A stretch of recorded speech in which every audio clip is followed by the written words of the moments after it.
If you want to connect your Nothing Phone 3A to a PC and transfer data, all you need to do is simply get the USB cable that allows you to connect your phone to the computer.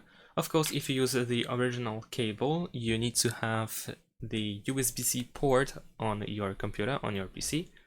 If you don't have this kind of port, then you need to get the USB cable that has USB type A on one side so that you can connect one end to the phone and of course the other to the computer.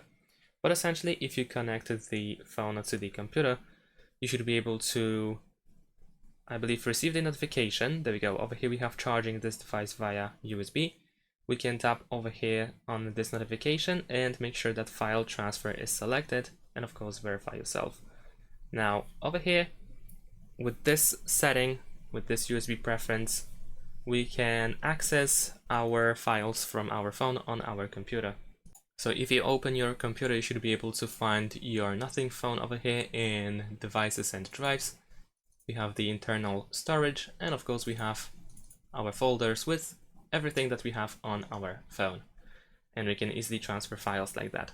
And that is all. Thanks for watching, leave a like and subscribe to my channel, and see you in my next videos. Bye!